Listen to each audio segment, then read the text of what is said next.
యోసేపు భక్తుని జీవితాన్ని మనం ధ్యానం చేస్తూ వస్తూ ఉంటున్నాము. యోసేపు జీవితంలో ఉన్నటువంటి క్యారెక్టర్స్, తన వ్యక్తిగత జీవితంలో ఎలా జీవించాడు, ఎలాంటి అనుభవాన్ని యోసేపు భక్తుడు కలిగి ముందుకు సాగుతూ వచ్చాడో నేర్చుకుంటూ వచ్చాం. యోసేపు చెడుతనాన్ని అసహించుకునేవాడని, యోసేపు దేవుని చేత బోధించబడ్డవాడని మనం నేర్చుకుంటూ వచ్చాం. ఆ తర్వాత యోసేపు నమ్మకమైన వాడుగా ఉన్నాడు అన్న విషయాన్ని నేర్చుకున్నాం.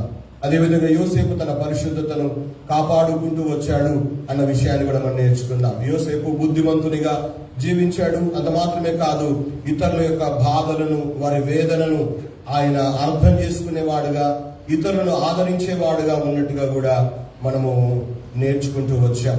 అయితే యోసేపు ఐగుప్తు దేశంలో ఒక బానిసగా ఉంటూ ఉన్నటువంటి ఆ సమయంలో ఆయన పోతిఫరు భార్య మోపినటువంటి నిందను బట్టి యోసేపు చెరసాలలో వేయబడతాడు. ఆ చెరసాలలో కూడా ఆయన తన మంచితనాన్ని విడిచిపెట్టని వాడుగా మనకు కనబడతాడు. యోసేపు తన ఇంట్లో, అంటే తన తండ్రి ఇంట్లో ఉన్నప్పుడు మంచివాడుగా ఉన్నాడు. అదేవిధంగా యోసేపు అమ్మివేయబడిన పోతిఫర్ ఇంట్లో కూడా మంచివాడుగానే ఉన్నాడు. అదేవిధంగా యోసేపు చెరసాలలో వేయబడినప్పటికీ కూడా ఆయన యథార్థవంతుడుగానే, న్యాయవంతుడుగానే, మంచివాడుగానే మనకు చెరసాలలో కూడా కనబడుతూ ఉంటున్నాడు. చెరసాలలో దాదాపుగా ఆయన 2 సంవత్సరాలు ఉన్నట్టుగా బైబిల్ పండితుల అభిప్రాయం. ఆ 2 సంవత్సరాల కాలంలో ఆయన ఆ చెరసాల అధిపతి చేతి కింద ఒక పనివానిగా నియమించబడిన వాడై అనేకుల ద్వారా ఆ చెరసాలలో పని చేయించేవాడుగా ఆయన జీవిస్తూ వచ్చినట్టుగా మనందరికీ తెలిసిన విషయమే. అయితే చెరసాలలో ఉన్నటువంటి యోసేపు ఏ విధంగా ఉన్నాడు వ్యక్తిగతంగా, ఏ విధంగా ఆయన జీవితాన్ని మనము వర్ణించగలం? దయచేసి చూద్దాం. ఆదికాండము 41వ అధ్యాయము దయచేసి 14వ వచనాన్ని ఈనాడు మనం చదువుకొని మనం ముందుకు వెళుతూ మరి మంచి క్యారెక్టర్స్ లేక మంచి వ్యక్తిత్వాలు యోసేపు భక్తునిలో నుండి చూద్దాం. 41వ అధ్యాయము ఆదికాండము 14వ వచనం.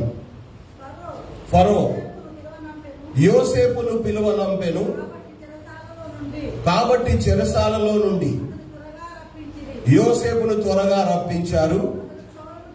అతడు అనగా యోసేపు క్షౌరము చేయించుకొని మంచి బట్టలు కట్టుకొని ఫరో రాజు దగ్గరికి వచ్చాడు అన్న మాట అక్కడ వచనంలో రాయబడి ఉండడం మనం చదువుతూ వచ్చాం. ఈ 41వ అధ్యాయంలో మరి 2 మంచి లక్షణాలు యోసేపు భక్తులలో మనం నేర్చుకుంటాం.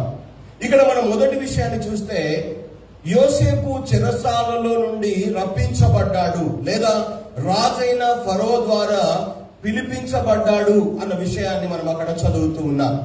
ఆ రాజైన ఫరో యోసేపును పిలిపించినప్పుడు లేదా చెరసాలలో నుండి ఆయన రప్పించబడినప్పుడు రాజు దగ్గరికి ఎలా వచ్చాడట? క్షౌరము చేయించుకొని మంచి బట్టలు కట్టుకొని రాజైన ఫరో దగ్గరికి వచ్చాడు అని వాక్యములో, వచనములో రాయబడి ఉంది. అసలు చెరసాలలో ఉన్నటువంటి యోసేపును రాజు ఎందుకు పిలవాల్సి వచ్చింది?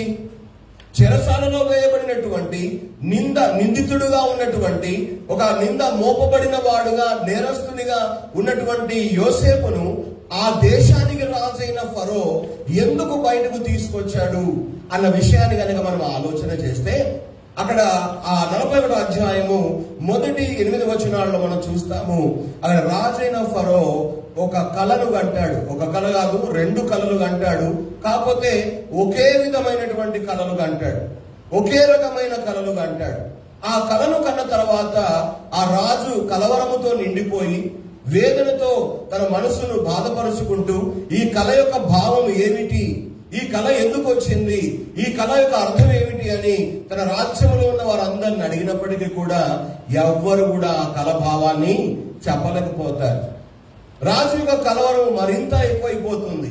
ఈ కలభావాన్ని ఎవరు చెబుతారు? ఈ కలభావాన్ని ఎవరు చెప్పగలరు? ఈ కళ యొక్క అర్థాన్ని నేను ఎలా తెలుసుకోగలుగుతాను అనుకున్నటువంటి మదన పడుతున్నటువంటి సమయంలో రాజుకు గిన్నె అందించేటువంటి పానదాయకుల అధిపతికి అప్పుడు జ్ఞాపకానికి వస్తాడు యోసేపు. ఆ రాజుతో 13వ వచనం నుండి మనము ఆ 9వ వచనం నుండి 13 వరకు చదివితే, ఆ పానదాయకుల అధిపతి రాజుతో అంటాడు, రాజా, నేను చేసిన తప్పును మీరు క్షమించాలి, మన్నించాలి. నా తప్పును ఏంటంటే, కొంతకాలం క్రితము నన్ను భక్ష్యాలు అంటే వంటలు చేసేటువంటి ఆ వంటవాన్ని మా ఇద్దరిని కూడా జైల్లో వేశారు. మీకు గుర్తుంది కదా. మేము జైల్లో వేయబడినప్పుడు ఒక రోజున మా ఇద్దరికి కూడా కలలు పడ్డాయి. ఆ కలల భావంతో తెలుసుకోలేక మేము బాధపడుతున్న సమయంలో, ముఖాలు చిన్నబిచ్చుకొని కూర్చున్న సమయంలో, జైల్లో ఉన్నటువంటి ఒక వ్యక్తి, చెరసాలలో ఉన్నటువంటి ఒక వ్యక్తి మా కలలకు భావాన్ని చెప్పాడు. ఆయన ఎలాంటి భావాన్ని చెప్పాడో, ఎలాంటి ఆ అర్థాన్ని చెప్పాడో మా జీవితాల్లో కూడా అలాగే జరిగింది. వంటవాన్ని మీరు ఉరితీసి చంపారు, నన్నేమో మళ్ళీ నాకు ఉద్యోగాన్ని మీరు ఇచ్చేశారు అన్న విషయాన్ని ఫరో రాజుతో చెప్పుకుంటాడు. ఆ మాటలు విన్నటువంటి ఫరో రాజు వెంటనే చెరసాలలో ఉన్న యోసేపును పిలిపించండి, విడుదల చేయండి, నా దగ్గరికి తీసుకురండి అనేటువంటి ఆజ్ఞ ఆ ఫరో రాజు ఇవ్వడం తరువాయి యోసేపుకు ఆ వర్తమానం వెళుతుంది. యోసేపు వెళ్లే ముందర ఎలా వెళ్ళాడు అన్న విషయం గురించి అక్కడ మనం చదువుకున్నాం. యోసేపు క్షౌరము చేయించుకొని మంచి బట్టలు కట్టుకొని ఫరో రాజు దగ్గరికి వచ్చాడు. ఈ మాట నేను చదువుతూ ఉన్నాను, మళ్ళీ ఎందుకు చెప్తున్నాను అంటే, ఈ మాటలో గొప్ప పరమార్థం దాగి ఉంది. ఈ 2 సంవత్సరాలు చెరసాలలో ఉన్న యోసేపు ఆ పానదాయకుల అధిపతితో చెప్పిన మాట మనం జ్ఞాపకం చేసుకోవాలి. నువ్వు బయటకు వెళుతున్నావు, నీకు మేలు జరిగినప్పుడు, నీ ఉద్యోగం నీకు వచ్చినప్పుడు నన్ను జ్ఞాపకం చేసుకొని, నేను అన్యాయంగా వేయబడిన ఈ చెరసాలలో నుండి నన్ను బయటకు తీసుకురావడానికి నాకు సహాయం చేయమని ఆ యొక్క మనిషితో చెప్పినప్పటికీ కూడా ఆయన మరిచిపోయాడు. గాని 2 సంవత్సరాలుగా చెరసాలలో ఉన్నటువంటి యోసేపు దేవుడిచ్చే విడుదల కోసం, దేవుని సమయం కోసం కనిపెడుతున్నాడు. విశ్వాసముతో ఎదురు చూస్తూ చెరసాలలో 2 సంవత్సరాలు ఉన్నట్టుగా మనం ఇక్కడ గమనించాలి. ప్రియమైన దేవుని బిడ్డలారా, మన జీవితాల్లో కూడా దేవుని నమ్ముకున్న తర్వాత ఎంత చక్కగా విశ్వాసంతో, న్యాయబద్ధంగా, యథార్థంగా పరిశుద్ధత కాపాడుకుంటూ, ఇతరుల బాధలను పంచుకుంటూ, వారిని ఆదరిస్తూ, అందరూ బాగుండాలని కోరుకుంటున్నటువంటి యోసేపు జీవితంలో ఏ విధంగా చెరసాలలో వేయబడి 2 సంవత్సరాలుగా కుమిలిపోతూ ఉన్నప్పటికీ కూడా దేవుని కోసం, దేవుని సమయం కోసం, దేవుడిచ్చే విడుదల కోసం ఏ విధంగా విశ్వాసముతో ఎదురు చూశాడో, మనము కూడా మన శ్రమల్లో, మన బాధల్లో, మన ఇబ్బందుల్లో, అన్యాయంగా శ్రమపడుతున్నటువంటి సమయంలో విశ్వాసము కలిగి యోసేపు లాగా దేవుని వైపు చూడగలమా? చూసేవారముగా ఉంటూ ఉన్నామా? ఇక్కడ గమనించండి, ఎప్పుడైతే రాజు ఆజ్ఞ ఇచ్చాడో ఆ రాజాజ్ఞ ప్రకారం క్షౌరము చేయించుకొని, అంటే క్షౌరం చేయించుకున్నాడు అంటే అప్పటిదాకా క్షౌరం చేయించుకోలేదా? బహుశా చేయించుకోలేదేమో. గడ్డాలు మీసాలు పెరిగిపోయి, వెంట్రుకలు పెరిగిపోయి, ఆ యొక్క ఖైదీ వస్త్రాలు ధరించి ఒక నిందితునిగా, నేరస్తునిగా జైల్లో తిరుగులాడుతూ, ఏదో పెట్టిన ఆహారం భుజిస్తూ, చేయమన పనిలా చేస్తూ, నలుగుతూ, కుములుతూ, వేదనతో నిండిపోయిన వాడై ఉన్నప్పటికీ కూడా దేవుని సమయం కొరకు విశ్వాసముతో ఎదురు చూస్తూ వచ్చాడు. ఆ సమయం వచ్చిందని తెలుసుకున్న యోసేపు క్షౌరం చేయించుకున్నాడు, నీట్గా షేవ్ చేసుకున్నాడు, తల వెంట్రుకలు కత్తిరించుకున్నాడు, మంచి బట్టలు వేసుకున్నాడు, రాజు దగ్గరికి వెళ్ళాడు. ఒక ఖైదీ, ఒక నిందితుడు, ఒక నేరస్తుడు రాజు దగ్గరికి పిలువబడుతున్నాడు అంటే 2 విషయాల కొరకు పిలువబడతాడు. ఏంటో తెలుసా? ఒకటేంటంటే శిక్ష పొడిగిస్తున్నాము అని చెప్పడానికి, లేదా నువ్వు చేసిన నేరానికి నీకు మరణ శిక్ష విధిస్తున్నామని చెప్పడానికి తప్ప ఏ నేరస్తుడు కూడా రాజు ముందుకు తీసుకురాబడడు. కానీ యోసేపు విషయంలో చూస్తే శిక్ష పొడిగించుకోవడానికి క్షౌరం చేయించుకోవాలని అవసరం లేదు. మరణ శిక్ష పొందడానికి వెంట్రుకలు కత్తిరించుకొని నీట్గా బట్టలు వేసుకొని పోవాల్సిన అవసరం లేదు. కానీ యోసేపు క్షౌరం చేయించుకొని మంచి బట్టలు కట్టుకొని రాజు దగ్గరికి పోతున్నాడు అంటే ఆ మాటను అర్థం ఏంటో తెలుసా? నేను మళ్ళీ చెరసాలకు రావాల్సిన అవసరం నాకు ఉండదు, నేను మళ్ళీ నిందితులుగా ఉండాల్సినటువంటి ఆ యొక్క రోజులు నా జీవితంలో అయిపోయాయి, నాకు రావు అనేటువంటి గొప్ప విశ్వాసము ఆయన చేసిన పనిలో మనకు కనబడుతూ ఉంది. క్షౌరం చేయించుకున్నాడు నీట్గా, మంచి బట్టలు కట్టుకున్నాడు. ఒక మంచి మంచి పరిస్థితిలో ఆయన రాజు ముందుకు వెళ్ళి నిలబడుతూ ఉంటున్నాడు. గమనించండి, యోసేపు లాంటి విశ్వాసం మనలో ఉండాలి. ఉన్న ఈ కష్టాలు ఎల్లకాలం ఉండవు. ఈ బాధలు మన జీవిత కలకాలం ఉండవు. ఈ సమస్యలు, ఈ రోగాలు, ఈ యొక్క పోరాటాలు, ఈ శోధనలు మన జీవిత అంతం వరకు మనం గమనించవు. కానీ దేవుడు సెలవించిన రోజున, రాజైన దేవుడు ఆజ్ఞాపించిన రోజున మన జీవితాల్లో కూడా మనకు విడుదల, విమోచన, రాజు దగ్గరికి వెళ్ళేటువంటి పరిస్థితి మన జీవితాల్లో మనం కలిగి ఉంటాం. ఎలా కలిగి ఉంటామంటే ఈ 2 సంవత్సరాలు కూడా యోసేపు విశ్వాసముతో ఆ సమయం కొరకు ఎదురు చూస్తూ వచ్చాడు. ఎవరినైతే సహాయం అడిగాడో ఆ మనిషి యోసేపును మర్చిపోయాడు. యోసేపును జ్ఞాపకం చేసుకోలేదు. అంతకాలం కూడా ఆయన గమ్మున ఉండిపోయాడు. కానీ యోసేపు మాత్రం విశ్వాసంతో ఎదురు చూస్తున్నాడు. ఏదో ఒక రోజు వస్తుంది, ఆ రోజున దేవుడు నన్ను ఈ చెరసాల నుండి బయటకు తీసుకొస్తాడు, నాకు కూడా చక్కని భవిష్యత్తు ఇస్తాడు అనేటువంటి నమ్మకము, ఒక దృఢమైన విశ్వాసముతో యోసేపు ఆ చెరసాలలో 2 సంవత్సరాలు ఆయన గడుపుతూ వచ్చినట్టుగా మనకి ఇక్కడ అర్థమవుతుంది. అవును, మరలా నేను చెరసాలలోకి వెళ్ళవలసిన అవసరం నాకు రాదు. నేను మళ్ళీ ఖైదీగా ఉండబోను. నా జీవితంలో మళ్ళీ ఆ వస్త్రాలు ధరించే అవసరం నాకు రాదు అన్నటువంటి విశ్వాసము యోసేపు చేసిన పనిలో మనకు కనబడుతుంది. ఎప్పుడైనా విశ్వాసానికి తగినటువంటి కార్యాలు, క్రియలు మనం చేస్తున్నామా? యాకోబు భక్తుడు అంటాడు, క్రియలు లేని విశ్వాసము మృతమైనది, చనిపోయింది అంటాడు. చనిపోయిన విశ్వాసం అంటాడు. అంటే మన జీవితంలో దేవునిపై ఉన్నటువంటి విశ్వాసానికి తగినట్టుగా మన జీవితంలో క్రియలు కూడా ఉండాలి, కార్యాలు కూడా ఉండాలి. దేవుని నమ్ముతున్నాం అనుకుంటాం, కానీ అసలు దేవుని నమ్మినామనే కార్యాలు, క్రియలు మన చేతల్లో చాలాసార్లు కనబడవు, ఎవరికి కనిపించవు. కానీ యోసేపు జీవితంలో కనబడుతున్నాయి. ఆయన క్షౌరం చేయించుకున్నాడు, వెంట్రుకలు కత్తిరించుకున్నాడు, చక్కగా స్నానం చేశాడు, మంచి బట్టలు కట్టుకున్నాడు, రాజు దగ్గరికి వెళుతూ ఉంటున్నాడు. అంటే తన జీవితంలో ఇది దేవుడిచ్చిన విడుదలని, దేవుడు చేసిన మేలని, దేవుడు అనుగ్రహించిన విమోచనని, తిరిగి తను చెరసాలలోకి వెళ్ళబోనని, మళ్ళీ ఖైదీ వస్త్రాలను ధరించను, ఆ అవసరం నాకు పడదు అన్నటువంటి గొప్ప నమ్మకం, విశ్వాసం యోసేపు జీవితంలో మనకు కనబడుతుంది. ప్రియమైన దేవుని బిడ్డలారా, ఈ రోజున ఈ దినాన నువ్వు శ్రమలో ఉన్నావేమో, కష్టంలో ఉన్నావేమో, బాధల్లో ఉన్నావేమో, సమస్యలతో కొట్టబడుతున్నావేమో, అవి ఏవి కూడా కలకాలం నీ జీవితంలో ఉండవు. దేవుడు నిన్ను ఒకనొక రోజున తన చిత్తానుసారమైన దినమున నిన్ను బయటకు తీసుకొస్తాడు, నీకు విడుదల ఇస్తాడు, నీ జీవితాన్ని ఆశీర్వదిస్తాడు, రాజు ముందు నిన్ను నిలబెడతాడు, తన ముందు నిన్ను నిలబెట్టుకుంటాడు. నిన్ను ఒక మంచి వ్యక్తిత్వం కలిగిన వ్యక్తిగా నిన్ను ఆ శ్రమల్లో నుండి బయటకు తీసుకొస్తాడు. ఆ నీళ్ళ ప్రవాహంలో ఆ రాళ్ళు కొట్టబడుతూ ఉంటాయి కదా, ఒరిపిడి, రాపిడి, ఒక రాయితో ఒక రాయి, ఆ ఒడ్డుకి ఈ ఒడ్డుకి, ఆ రాయితో ఈ రాయితో ఆ ఒరుసుకుంటూ పోయి ఆ కరుగుదనం అంతా పోయి ఆ రాళ్ళన్నీ కూడా చక్కని షేప్కి వస్తూ ఉంటాయి. నీ జీవితంలో యోసేపు ఏ విధంగా శ్రమల కొలిమి నుండి ఆయన ఒక మంచి వాడుగా, ఒక కడిగిన ముత్యములాగా, ఒక చక్కని క్షౌరం చేయించుకొని మంచి బట్టలు కట్టుకున్నటువంటి ఒక వ్యక్తిగా హూందాతనంతో బయటకు వచ్చాడో, నీ శ్రమలను నువ్వు ఓర్చుకొని యోసేపు లాగా నువ్వు వాటిని సహించగలిగితే దేవుడు తన చిత్తానుసారమైన రోజున నిన్ను ఒక అద్భుతమైనటువంటి ఆశీర్వదించబడిన వ్యక్తిగా నిన్ను ఆ చెరసాల లాంటి శ్రమలో నుండి బయటకు తీసుకొస్తాడు అన్న విషయాన్ని నేను ఇక్కడ మీకు జ్ఞాపకం చేస్తున్నా. అంటే ఆ 2 సంవత్సరాలు కూడా యోసేపు దేవునిపై విశ్వాసముతో ఎదురు చూస్తూ వచ్చాడు, కనిపెడుతూ వచ్చాడు. బైబిల్లో 2 ఇంకా ఉన్నారు అలాంటి విశ్వాసం గల వాళ్ళు. మార్కు సువార్త 10వ అధ్యాయము దయచేసి 49వ వచనము 50వ వచనం కూడా చదివి సహాయం చేయండి. మార్కు సువార్త 10వ అధ్యాయము 49, 50 వచనాలు.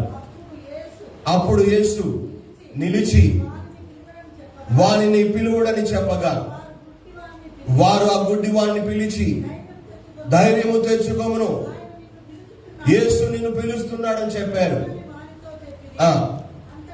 అంతటా వాడు బట్టలు పారవేసి దిగ్గున లేచి, గమనించాలి, ఎరుకో పట్టణము యొక్క మార్గము పక్కన, త్రోవ పక్కన మరి భిక్షం అడుకుంటున్నటువంటి గుడ్డివాడైన బర్తిమై గురించి ఇక్కడ మనం చదువుతూ ఉంటున్నాం.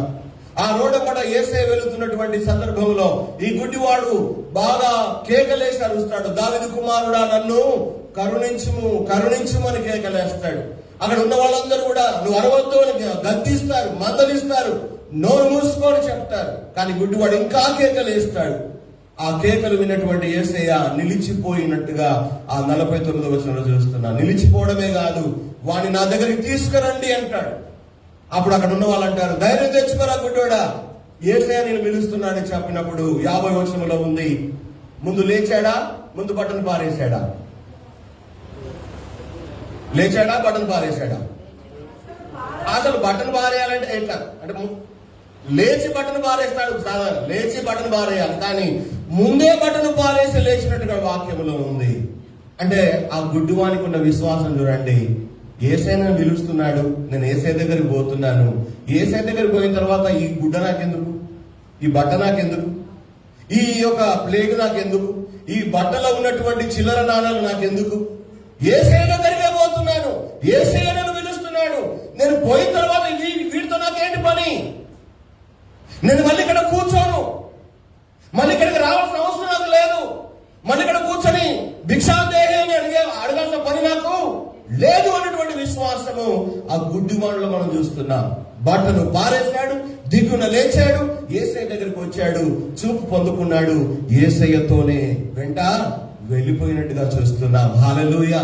యేసయ్య దగ్గరకు వచ్చేవాళ్ళు లేదా దేవుని కోసం కనిపెట్టేవాళ్ళు, నాకంటూ ఒక రోజు దేవుడు నిర్ణయించాడు, ఆ రోజున నేను మంచివారిగా బయటకు వస్తాను, మళ్ళీ ఈ పాద జీవితంలో, మళ్ళీ ఈ చెరసాలలో, మళ్ళీ ఈ భిక్షం అడుగునే స్థితిలో, మళ్ళీ దేహి అనేటువంటి అడిగే పరిస్థితుల్లో నా జీవితాన్ని దేవుడు ఉంచడు అన్న విశ్వాసం నీలో, నాలో, మనలో మనం కలిగి ఉన్నామా? ఉందా అలాంటి విశ్వాసం? యోసేపులో ఉంది, భర్తిమయిలో ఉంది అలాంటి విశ్వాసం. ఇంకో భక్తుడు కూడా బైబిల్లో ఉన్నాడు, ఆయన అబ్రహాం కదా. రోమపత్రికలో పౌలు గారు రాస్తారు, నిరీక్షణకు ఆధారము లేనప్పుడు సైతం అబ్రహాం నిరీక్షణ కలిగి దేవుని నమ్మినాడట. ఎలా నమ్మినాడట? తాను చేసిన వాగ్దానాన్ని నెరవేర్చగల సమర్థుడని రూఢిగా విశ్వసించాడట. రోమా 4:18 నుండి 21 గల భాగంలో మనం చదువుతాం. రూఢిగా అబ్రహాము విశ్వసించాడు. అంటే వాగ్దానం చేసింది దేవుడు తప్పకుండా నెరవేరుస్తాడు అనేటువంటి ఒక రూఢి అయినటువంటి విశ్వాసం, ఒక బలమైన దృఢమైన విశ్వాసాన్ని అబ్రహాము జీవితంలో మనం చూస్తాం. ప్రియకుమార్తె ప్రియాంక సాక్షి చెప్తుంటే నాకు ఎంతో సంతోషం కలిగింది. దేవుని మాటను ఆధారం చేసుకుని బ్రతకడం అంత తేలికైన విషయం కాదు, ఆషామాష వివరం కాదు. దేవుని వాక్యాన్ని, దేవుని వాగ్దానాన్ని నమ్మడము అంటే ఇంకా వేరే ఆలోచన అక్కడ రాకోకుండా చూసుకోవడం. నిజంగా యోసేపు 2 సంవత్సరాలు చెరసాలలో ఉన్నాడు. సహాయం అడిగినటువంటి వ్యక్తి మర్చిపోయాడు, అన్నదమ్ములు మర్చిపోయారు, అందరూ విడిచిపెట్టేశారు, అందరికి దూరం అయ్యాడు, ఏకాకిగా ఉన్నాడు చెరసాలలో. దరి లేదు, దిక్కు లేదు, ఎప్పుడు బయటకు వస్తాడో తెలియదు, ఏం జరుగుతుందో తెలియదు. కానీ అద్భుతంగా దేవుడు ఒక రోజును యోసేపు జీవితంలో దయచేశాడు. అంటే యోసేపు జీవితంలో అన్ని పరిస్థితుల్లో కూడా విశ్వాసం ఎదురు చూశాడు. దేవుని జవాబు ఆలస్యమై ఉండొచ్చు యోసేపు జీవితంలో, దేవుడు జవాబు ఇవ్వడం ఆలస్యం అయిందేమో, కానీ యోసేపు ఉన్న విశ్వాసానికి ప్రతిఫలం దేవుడు తప్పకుండా ఇచ్చినట్టుగా మనం చూస్తూ ఉన్నాం. ఎంత మంచి విశ్వాసం గల వ్యక్తి యోసేపు. ఈనాడు యోసేపు గురించి ధ్యానం చేస్తున్నాం మనం. కష్టాలు ఉన్నాయని, బాధలు ఉన్నాయని, సమస్యలు ఉన్నాయని, వాళ్ళేదో అంటున్నారని, వీళ్ళేదో అంటున్నారని అనుకుంటున్నారని మనం దేవునికి దూరం అవుతాం, విశ్వాసములో నుండి దిగజారిపోతాం. ఒక విధంగా చెప్పాలంటే దేవుని పైన విశ్వాసాన్ని పోగొట్టుకుంటాం. కొన్నిసార్లు విశ్వాస జీవితాన్ని పక్కన పారేస్తాం. యోసేపు అలా చేయలేదండి. యోసేపు అలా ప్రవర్తించలేదు, యోసేపు అలా జీవించలేదు. 2 సంవత్సరాలుగా చెరసాలలో ఉన్నప్పటికీ కూడా ఆయన దేవుని వైపు చూస్తూ, దేవుని విడుదల కోసం, ఆ రోజు కోసం విశ్వాసంతో కనిపెడుతూ జీవించిన వ్యక్తిగా యోసేపును మనం ఇక్కడ 41వ అధ్యాయంలో మనం చూస్తున్నాం. నీ పరిస్థితి ఏమిటి? నా పరిస్థితి ఏమిటి? మన జీవితాల్లో మనం కలిగి ఉన్న విశ్వాసపు స్థాయి ఏ స్థాయిలో ఉందో ఒకసారి మనం చూసుకోవాలి. మన నమ్మకం ఎంత బలంగా ఉందో, మన విశ్వాసం ఎంత దృఢమైనదిగా, స్థిరంగా ఉందో అప్పుడప్పుడు దాన్ని పరీక్ష చేసుకోవడం మనకి ఎంతైనా మంచిదే. కానీ అన్ని పరీక్ష చేసుకుంటాం, అన్నిటినీ జాగ్రత్త చూస్తాం, కానీ దేవునిపై మనకున్న విశ్వాస విషయంలో చాలా కేర్లెస్గా ఉంటాం, నిర్లక్ష్యంగా ఉంటాం, పట్టించుకోకుండా ఉంటాం. కాదు, అన్ని పోయినా సరే దేవునిపై ఉన్న నీకున్న విశ్వాసాన్ని నువ్వు గట్టిగా పట్టుకో. అందుకే పౌలు అంటాడు కదా, విశ్వాసమును కాపాడుకుంటుని అంటాడు. ధనాన్ని కాపాడుకున్నాను, ఆరోగ్యాన్ని కాపాడుకున్నాను, ఇంకా దేన్నో కాపాడుకున్నాను చెప్పట్లేదు ఎవరు? పౌలు. విశ్వాసమును కాపాడుకున్నాను అంటున్నాడు. నువ్వు దేన్ని కాపాడుకుంటున్నావు? చెరసాలలో యోసేపు తనకున్న విశ్వాసాన్ని కాపాడుకున్నాడు, దేవునిపై ఉన్న నమ్మకాన్ని కాపాడుకున్నాడు. చెరసాలలో ఉన్నాడు, ఖైదులు తినే ఆహారం తింటున్నాడు, వాళ్ళు వేసుకునే బట్టలు వేసుకుంటున్నాడు, కానీ ఆయన విశ్వాసమును కాపాడుకుంటూ బ్రతికేడు. అవును, ఈ రోజున ఈ మాటలు వింటున్నా నీవు, నేను, మనము కూడా మన జీవితాంతం అంతట్లో పరిస్థితులు ఏ విధంగా ఉన్నా సరే, రోజులు మారిపోతున్నా సరే, మనుషులు మారిపోయినా సరే, మన గురించి మన చాలా మంది మరిచిపోయినా సరే, దేవుని వైపు చూస్తూ దేవునిపై ఉన్న విశ్వాసాన్ని కాపాడుకుంటూ దేవుడిచ్చే ఆ యొక్క విడుదల కోసం కనిపెట్టే వారంగా విశ్వాసంతో ఎదురు చూడాలని యోసేపు మనతో మాట్లాడుతున్నాడు. యోసేపు కలిగిన ఇంకొక క్యారెక్టర్, ఇంకొక వ్యక్తిత్వం కూడా ఈ 41 అధ్యాయంలో ఉంది. దయచేసి అదే ఆదికాండము 41 అధ్యాయము 15-16 వచనాలను కూడా మనం ఈ సందర్భంగా చదువుదాం.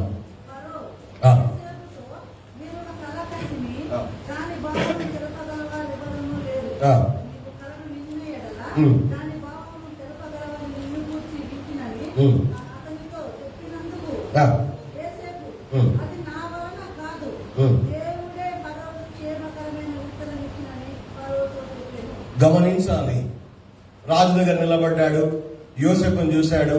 నువ్వేనా? నీ పేరేంటి? యోసేపు అండి నా పేరు. అన్ని వివరాలు అడిగాడేమో, ఎందువల్ల చెరసాల వేయబడ్డామని అడిగాడేమో, కారణం ఏంటో అని అడిగాడేమో. అయితే అన్ని అయిన తర్వాత రాజు అంటున్నాడు, నేను ఎందుకు పిలిపించాను అంటే, నేను ఒక కల కన్నానయ్యా. ఆ కల భావాన్ని చెప్పే వాళ్ళు నా రాజ్యంలో ఎవరు లేరు. అయితే ఆ కళను చెబితే ఆ కళ యొక్క భావాన్ని నువ్వు చెప్పగలిగే వాడవని, చెప్పే సామర్థ్యము, చెప్పే జ్ఞానము నీకుందని, ఇదిగో నాకు పానీయాన్ని అందించేటువంటి ఈ మనిషి చెబితే నిన్ను పిలిపించాను, నా కళను చెప్తాను విను అని చెప్పేసి అన్నాడు. అప్పుడు ఆ మాట అనగానే యోసేపు ఎగిరి గంతేయాలి కదా, ఎగిరి గంతేయాలి, కాలరీలా ఎగిరేసేయాలి కదా, కాలరీలా ఎగిరేయాలి. అవునవునండి, నన్ను అనవసరంగా చెరసాలు వేసేసారండి, నిందలు మోపారండి, నేను తప్ప, నా వల్ల తప్ప ఇంకెవడైనా ఎవరి ద్వారా ఈ కార్యం కాదండి అని తన గురించి తాను గొప్పలు చెప్పుకోవాలి. ఎవరు? యోసేపు. నాకంటే తీసుమార్గానే ఎవడు లేడని చెప్పుకోవాలి. కానీ అక్కడ యోసేపు ఏమంటాడు తెలుసా? రాజా, మీ కల భావాన్ని చెప్పడం నా వల్ల కాదు, ఆ కళ యొక్క అర్థాన్ని చెప్పడం నాకు చేత కాదు, మీరు కన్న కళ భావం చెప్పడం నిజంగా నాకు సాధ్యం కాదు. కానీ ఆ పరమందున దేవుడు, ఆ శక్తిమంతుడైనటువంటి ప్రభువు మీకు, మీ రాజ్యానికి క్షేమ సమాచారం ఇవ్వాలి, కానీ ఆ కలభావాన్ని చెప్పడానికి నేను ఎంతటి వాణ్ణండి, నేను ఏ పాటి వాణ్ణండి, నేను యోగ్యుని కాదు, నేను అర్హుణ్ణి కాదు అని యోసేపు అక్కడ తన్ను తాను మరుగుపరుచుకుంటూ, తను తాను తగ్గించుకుంటూ, తాను నమ్ముకున్నటువంటి దేవుణ్ణి హైలైట్ చేసి మాట్లాడుతూ ఉన్నాడు. దేవుణ్ణి అక్కడ రాజుకు పరిచయం చేస్తూ ఉన్నాడు. ఏ దేవుడు శక్తివంతుడో, ఏ దేవుడు కలల భావాలను చెప్పగలడో, ఏ దేవుడు క్షేమ సమాచారాన్ని ఇవ్వగలుగుతాడో, ఆ దేవుని గురించి ఆ సమయం వచ్చినప్పుడు యోసేపు రాజుతో మాట్లాడుతున్నాడు. యోసేపు జాగలో నేను నిలబడితే అలా చెప్పేవాడిని కాదేమో, నేను బాగా మంచి ఉన్నని, మంచి తెలివిపరున్నని, నాకున్న జ్ఞానాన్ని బట్టి రాజు పిలిచాడు అని చెప్పేసి నన్ను నేను గణపరుచుకునేవాన్నేమో, నన్ను నేను హెచ్చించుకునేవాన్నేమో. చెరసాలలో ఉన్న వ్యక్తి ఏంటి రాజు ముందు నిలబడి మాట్లాడడం ఏంటి? ఇక్కడ మనం చూస్తూ ఉన్నాము, యోసేపు దేవునిని మాత్రమే హెచ్చించాడు, దేవునిని మాత్రమే ఘనపరిచాడు, దేవునిని మాత్రమే మహిమపరిచాడు. ఆ దేవుని చాటున తను తాను దాక్కున్నాడు. తను తాను ఫోకస్ చేసుకోలేదు, తన పేరును ఆయన హైలైట్ చేసుకోలేదు, తనకున్న శక్తిని, తనకున్న జ్ఞానం గురించి అక్కడ చెప్పలేదు. కానీ ఇదిగో పరలోకమందున్న దేవుడు రాజైన ఫరో గారికి క్షేమ సమాచారము, క్షేమకరమైన జవాబు ఇస్తాడు అని చెప్పాడు. అవును, అదే ఇంకొకరైతే అవునవును నా వల్ల కాకపోతే ఇంకెవరి వల్ల అవుతుందండి, అందుకే నన్ను పిలిచారు కదా, చెప్పండి ఎంతసేపు చెప్పేస్తాను అని చెప్పేసి అనేవాళ్ళేమో. అప్పుడప్పుడు చెప్తా ఉంటాను, నాకు ఆశ్చర్యం వేస్తుంది ఒక్కొక్కసారి. అంటే నేను తప్పు అని కాదు, అలా అది మీ నమ్మకాన్ని నేను వమ్ము చేయడం లేదు. కానీ నిజామాబాద్ మెయిన్ రోడ్ చూశారు కదా, పెద్ద రోడ్డు, బస్ స్టాండ్ ముందున్న రోడ్డు. ఆ రోడ్డు పక్కన రామశిలలో పెట్టుకుని కూర్చుంటారు కొంతమంది. మంచి మంచి చదువుకున్న వాళ్ళు కూర్చుంటారు ఆడి ముంగట. వాడేమో దోతి కట్టుకుని గోసి పెట్టుకుంటాడు, ఒక గొడుగు పెట్టుకుంటాడు. వీళ్ళు ప్యాంట్ షర్ట్లు వేసుకొని మంచి గడియాలు పెట్టుకుని ముందు కూర్చొని చేతులు పెట్టుకుంటాడు. జరిగింది, జరుగుతున్నది, జరిగేది చెప్పించుకుంటుంటారట. ఆడికి జరగకనే ఆడ కూర్చున్నాడు కదా, వానికి జరగకనే ఆడ కూర్చున్నాడు. వాని దగ్గరికి పోతే మనకు జరిగింది ఎట్లా చెప్తున్నాడు. ఇక్కడ కూడా యోసేపును పిలిపించాడు అంటే యోసేపు ఏదో చెబుతాడని కాదు, కానీ ఆడ యోసేపు అంటున్నాడు, నేను కాదయ్యా చెప్పేది, నా వల్ల కాదయ్యా అది చెప్పడం, నాకు చేత కాదయ్యా, ఇదిగో నేను నమ్ముకున్న దేవుని వల్ల అది సాధ్యమవుతుందని దేవునిని హెచ్చించి తను తాను తగ్గించుకొని దేవునిని ఘనపరిచిన వ్యక్తిగా యోసేపు ఇక్కడ మనకు కనబడుతూ ఉన్నాడు. నేను ఇక్కడ ఆగుతున్నాను కొంతసేపు. ప్రియమైన దేవుని బిడ్డలారా, బహుశా చక్కగా పాటలు పాడే రాగాన్ని, శ్రావ్యమైన ఆ స్వరాన్ని మీకు ఇచ్చాడేమో. సంతోషించండి, ఆనందించండి, కానీ గర్వపడొద్దు, అతిశయపడొద్దు. ప్రియ సోదరి సోదరుడా, చక్కగా మాట్లాడేటువంటి వాగ్దాటి నీకు ఇచ్చిండొచ్చు. సంతోషపడు, ఆనందించు, దేవుని వందనాలు చెల్లించు. కానీ నీకున్న స్వరాన్ని బట్టి, వాగ్దాటిని బట్టి నువ్వు గర్వించవద్దు. దేవుని సేవకునిగా నేను జ్ఞాపకం చేస్తున్నాను, చక్కగా ప్రసంగం చేయగలిగేటువంటి ఆ తలాంతులు, టాలెంట్స్ దేవుడు ఇవ్వచ్చు. కానీ ఒకవేళ దేవుని గణపరచకుండా ఆ మహిమ, ఆ ఘనత అదంతా కూడా నేనే ఆపాదించుకుంటే నాకంటే దౌర్భాగ్యుడి లోకంలో మరొకడు ఉండడు. నేను ఈ మధ్య ఒక పాస్టర్ గారితో మాట్లాడుతూ వచ్చాను. మంచి మందిరాన్ని కట్టుకున్నారు. అయ్యగారు, ఏంటి ఇంత చక్క మందిరం కట్టుకున్నారు, ఎలా సాధ్యమైందంటే చాలా కష్టాలు పడ్డామయ్యా, సంఘం కూడా చాలా సహకరించేది. అలా ఇలా మాట్లాడుతూ ఒక సహోదరి గురించి ఆయన చెప్పాడు పాస్టర్ గారు. చెబుతూ అన్నాడు, ఆమె యుద్ధ నుండి, ఆ సహోదరి యుద్ధ నుండి ఈ చర్చ్ నిర్మాణం కొరకు 16 లక్షల రూపాయలు వచ్చాయి అని చెప్పాడు. దేవుని వందనాలు చేద్దామా? ప్రైజ్ ది లార్డ్, హల్లెలూయా. అంత చక్కని మందిరం కట్టబడడానికి ఒకే వ్యక్తి కుటుంబము నుండి 16 లక్షల రూపాయలు ఆమె ఇచ్చింది. నేను కూడా ఆమె అప్పుడు కలుస్తాను, ఫంక్షన్లలో కలుస్తాను, చక్కగా మాట్లాడుతుంది, మర్యాదస్తున్నాను, డాక్టర్గా పనిచేస్తుంది. ఎందుకు ఈ మాటలు అంటున్నానంటే, మన జీవితాల్లో దేవుని కోసం ఎంత చేసినా తక్కువే, ఏం చేసినా తక్కువే, ఏమిచ్చినా తక్కువే. మంచి జ్ఞానం ఉందని గర్విద్దామా? మంచి స్వరం ఉందని అతిశయపడదామా?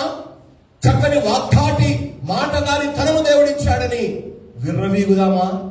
లేదా దేవుని హెచ్చిద్దామా? దేవుని కనపరుద్దామా? ఏం చేయాలి మనం? యోసేపు ఏం చేశాడు? చెరసాలలో నుండి పిలువబడ్డాడు, చెరసాలలో నుండి పిలిపించబడ్డాడు, బయటకు రప్పించబడ్డాడు, క్షరం చేయించుకున్నాడు, మంచి బట్టలు కట్టుకున్నాడు, ఒక మంచి హోదా ఆయనకు రాబోతూ ఉంది. అలాంటి పరిస్థితుల్లో యోసేపు ఏమాత్రం కూడా విర్రవీగని వాడుగా, అతిశయపడని వాడుగా, తను తాను హెచ్చించుకున్న వాడుగా మనకు కనపడటం లేదు. కానీ అయ్యా, నేను ఎంతటి వాడినయ్యా, నా వల్ల కాదు రాజా, మీకు కావలసిన మంచి సమాచారం, మంచి భావము, మంచి అర్థము నేను నమ్ముకున్న దేవుడు మీకు తెలియజేస్తాడని దేవుని నామాన్ని గొప్ప చేసిన వ్యక్తిగా యోసేపును మనం చూస్తూ ఉన్నాం. బైబిల్లో ఒక రాజున్నాడు, అపొస్తలుల కార్యంలో చదువు అవసరం లేదు.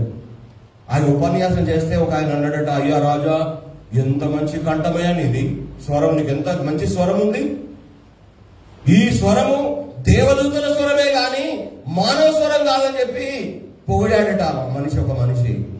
రాజుకు చాలా గర్వం అనిపించిందట, ఛాతి ఇంత ఇట్లా అయిపోయింది. కానీ అక్కడ ఆ రాజు దేవుని మహిమపరచలేదట. మహిమపరచడం వల్ల అక్కడే సింహాసనం దగ్గరే పురుగులు పడి చనిపోయినట్టుగా వాక్యములో మనం చదువుతాం. నీకున్న అందాన్ని బట్టి, నీకున్న జ్ఞానాన్ని బట్టి, నీకున్న సామర్థ్యాన్ని బట్టి, నీకున్న తలాంతులను బట్టి, దేవుడిచ్చిన వాటన్నిటిని బట్టి నీవు నేను మనమందరము దేవునిని హెచ్చించాలి తప్ప, దేవుని మహిమపరచాలి తప్ప, మనుషుల ముందు మనల్ని మనము హెచ్చించుకోవాల్సిన అవసరం లేదు. అతిశయపడాల్సిన అవసరం లేదు. విర్రవీగాల్సిన అవసరం లేదు.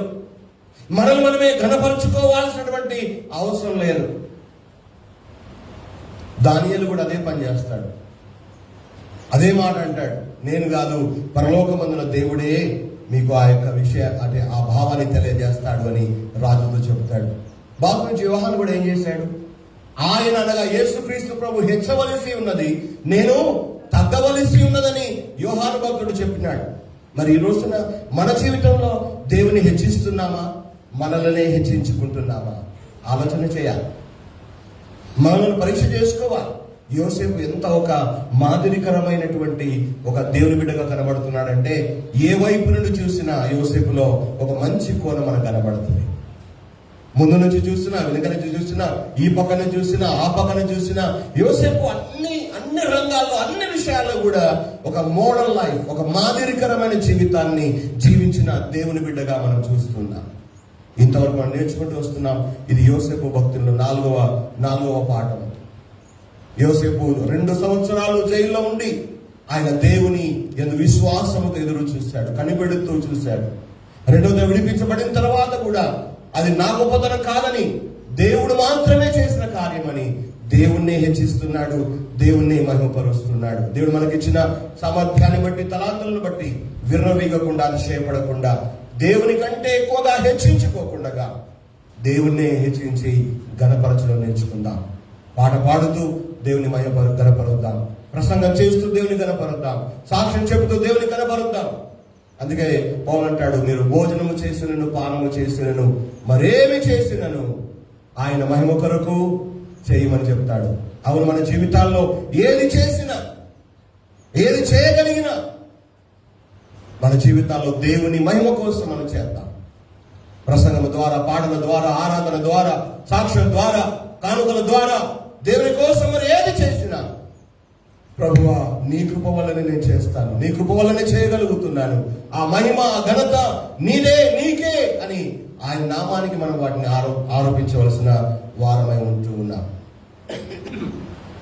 ఇప్పుడు మనం సాతానులో పిలుస్తున్నాం, సైతాన్ గాడు, అపవాది అని పిలుస్తూ ఉంటాం. ఆయన ఒకప్పుడు దేవుని దూత కదా, దేవుని సన్నిధిలో ఉండేవాడు. ఆయన పేరేంటి అప్పుడు? లూసిఫర్ కదా. లూసిఫర్ బైబిల్ పరిభాషలో చెప్పాలంటే తేజో నక్షత్రం. ఏం నక్షత్రం? తేజో నక్షత్రం. ఎప్పుడు మెరుస్తూ ఉండేవాడు. ఆ లూసిఫర్ పనేంటో తెలుసా? గాబ్రియల్ ఏమో వర్తమానాలు తీసుకుపోవాలి కదా. గాబ్రియల్ దూత పనేంటి? వర్తమానం, పోస్ట్మ్యాన్. దేవుని చిత్తమంతా తెలుసుకోవాలి, పోయి వాళ్ళకి చెప్పాలి. మిఖాయిల్ డ్యూటీ ఏంటి? మిఖాయిల్ దూత దేవుని కొరకు యుద్ధాలు చేయాలి ఆయన. మరి లూసిఫర్ డ్యూటీ ఏంటి? దేవుని సన్నిధిలో ఉంటూ 24 hours 365 days నిరంతరము దేవుని కొనియాడుతూ దేవుని మహిమపరచాల్సినటువంటి ఒక వర్షిప్ లీడర్ గా ఉండేవాడు. దేవుని ఆరాధించే గొప్ప భాగ్యము కలిగిన వాడు లూసిఫర్ దేవదూత. కానీ ఒకనాడు ఏమైందేమో తెలియదు, కానీ లూసిఫర్ మనసులో గర్వం వచ్చింది.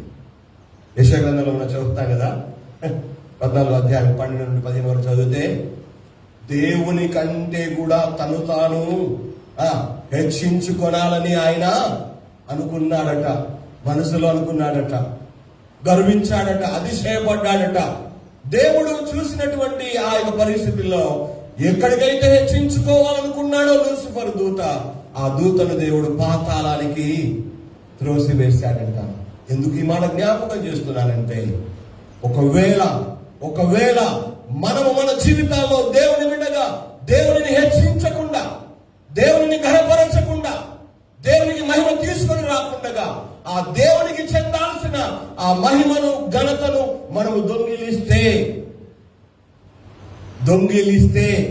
దొంగిలించాలి అనే ఆలోచన వస్తే చాలు, మన పతనం ఆరంభమవుతుంది, మనం పడిపోవడం ఆరంభమవుతుంది. ఎక్కడో ఉన్న మనము ఎక్కడికో పడిపోతాం, జాగ్రత్త. ఎక్కడ ఉండాల్సిన మనం ఎక్కడికో జారిపోతాము, జాగ్రత్త. ఇది ఎందుకు ఈ మాట చెప్తున్నానంటే, ప్రభు అయిన యెహోవా అంటాడు, నాకు చెందవలసిన మహిమను నేను ఎవరికి ఇచ్చేవాణ్ణి కాదని యెషయా ప్రవక్త ద్వారా మాట్లాడతాడు. అవును, ఈ రోజున నీ ద్వారా, నా ద్వారా, మనందరి ద్వారా, మన జీవితాల ద్వారా, మన పాడే పాటల ద్వారా, మన చెప్పే సాక్ష్యాల ద్వారా, చేసే ప్రసంగాల ద్వారా, ఇచ్చేటువంటి దశమ భాగాలు కానుకల ద్వారా, దేవుని కోసం చేసే పరిచర్య ద్వారా, సమస్తము ద్వారా దేవుడే హెచ్చించబడాలి, దేవునికే మహిమ కలగాలి. యోసేపు జీవిత ధ్యేయం, యోసేపు జీవితం యొక్క లక్ష్యం, గురి అది. ఈ రోజున ఈ దినాన దేవుడు మనతో మాట్లాడుతున్నాడు. ఆ విధంగా గనుక యోసేపు లాగా మనము ఆయన చాటున దాచుకుంటూ, ఆయననే హెచ్చిస్తూ, ఆయననే కనపరుస్తూ, ఆయన నామాన్నే గొప్ప చేస్తూ ఉంటే దేవుడు ఏం చేస్తాడు? యేసు ప్రభు చెప్పాడు కదా, తనను తాను హెచ్చించుకొనివాడు తగ్గించబడతాడు, తనను తాను తగ్గించుకొనివాడు హెచ్చింపబడతాడు. ఇక్కడే ఉంది ఈక్వేషన్, ఇంకెక్కడో లేదు. దేవుని ద్వారా నువ్వు హెచ్చింపబడాలంటే, దేవుని ద్వారా నీ కుటుంబం ఘనపరచబడాలంటే, దేవుని ద్వారా నీ బిడ్డలు ఆశీర్వాదం పొందాలంటే, దేవుని ద్వారా నువ్వు చేసే ఉద్యోగం, వ్యాపారం ఫలభరితంగా ఉండాలంటే, జస్ట్ ఒకే ఒక పని, నీ జీవితం అంతటిలో దేవుని హెచ్చిస్తూ ఉండు, దేవుణ్ణి ఘనపరుస్తూ ఉండు, దేవుని మహిమపరుస్తూ ఉండు. ఆటోమేటిక్ గా దేవుడు నిన్ను హెచ్చిస్తాడు, వృద్ధిలోకి తీసుకొస్తాడు. రాజు ముందు నిలబడిన ఈ యొక్క యోసేపు కలభావము చెప్పిన తర్వాత రాజు పక్కన సింహాసనంలో కూర్చుండబెట్టబడ్డాడు. హల్లెలూయా, హల్లెలూయా. ఈ భావం చెప్పిన తర్వాత తగ్గించుకున్నటువంటి యోసేపు, తనను తాను దేవుని చాటున దాచుకున్నటువంటి యోసేపు రాజు పక్కన సింహాసనంలో కూర్చుండబెట్టబడ్డాడు. ఎంత గొప్ప ఘనత, ఎంత గొప్ప హెచ్చింపు. ఊహించి ఉంటాడా యోసేపు? నెవర్. అనుకొని ఉండడు యోసేపు అంతగా హెచ్చింపబడతాడని, అనుకొని ఉండడు యోసేపు అంతగా దేవుడు తనను తీసుకెళ్తాడని. ఎక్కడి నుంచి? ఇంట్లో నుండి అడవుల్లోకి వచ్చాడు, అడవుల్లో నుండి నీళ్ళలోని బావిలో వేయబడ్డాడు, ఆ నీళ్ళలోని బావిలో నుండి బానిసగా అమ్మివేయబడ్డాడు, పోతిఫర్ ఇంట్లో బానిసగా చాకిరీ చేశాడు, ఆ ఇంట్లో నుంచి చెరసాలలో పడ్డాడు, చెరసాలలో 2 సంవత్సరాలు ఊడిగా చేశాడు. ఆ చెరసాలలో నుండి దేవునిలో విశ్వాసం కలిగి ఎదురు చూసినప్పుడు దేవుడు తన చిత్తానుసారంగా బయటకు తీసుకొచ్చాడు, నిలబెట్టాడు, సింహాసనం మీద కూర్చోబెట్టాడు. హల్లెలూయా, దేవుని స్తోత్రం.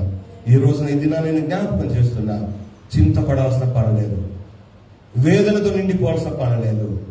దేవుని చిత్తము నెరవేరే సమయంలో నువ్వు చెరసాలలో ఉన్నా, నువ్వు నీళ్లు లేని గుంటలో ఉన్నా, బానిసగా ఊడిగం చేస్తూ ఉన్నా, దేవుడు నిన్ను బయటకు తీసుకొచ్చి నిలబెట్టి పైన కూర్చోబెట్టే రోజు ఒక రోజు ఉంది. ఆ రోజు కొరకు విశ్వాసం ఎదురు చూద్దాం. అదేవిధంగా దేవుని నామాన్నే హెచ్చిస్తూ, దేవుని కనపరుస్తూ ముందుకు సాగి వెళదాం. అదేవిధంగా మొదటి సమయంలో 2:30 ఉంటది, నన్ను కనపరుచు వారిని నేను కనపరుస్తాను. దేవుడు అన్నమాట ఇది, నన్ను కనపరచు వారిని నేను కనపరుస్తాను. నమస్తే అన్న అంటే ఏమంటారు? నా సమస్తే అనుకుంటే వెళ్ళిపోతారా? నమస్తే అన్న అన్నాం అనుకోండి, ఏమంటారు? నమస్తే అన్న అంటారు. నమస్తే సార్ అన్నారు అనుకోండి, ఏమంటారు? నమస్కారం సార్ అంటారు. అంటే నీవు హెచ్చిస్తే అదే కొలత నీకు తప్పకుండా ఇవ్వబడుతుంది. ఎందుకు ఈ మాట జ్ఞాపకం చేస్తున్నానంటే, ఈరోజు దేవుడు నిన్ను ప్రేమించాడు, తన రక్తం చేత నిన్ను కొనుక్కున్నాడు, తన బిడ్డగా అంగీకరించాడు, తన కోసం బ్రతుకమని చెప్పాడు. నువ్వు బ్రతికే ఈ జీవిత కాలంలో విశ్వాసంతో జీవిస్తూ దేవుని హెచ్చిస్తూ ముందుకు సాగితే, యోసేపును దీవించి సింహాసనంలో కూర్చోబెట్టిన దేవుడు నిన్ను కూడా దీవించి పై స్థానంలో, ఉన్నత స్థానంలో నిన్ను కూర్చోబెడతాడు. అటు కృప, అటు సహాయం దేవుడు ఈ మాటలు వింటున్నా మనందరికీ దయచేయాలని కోరుకుంటున్నా. మాటలు ముగిస్తున్న దేవుడు చిన్న మాటలు మన వినికిడిలో దీవించి ఆశీర్వదించును గాక. ఆమేన్.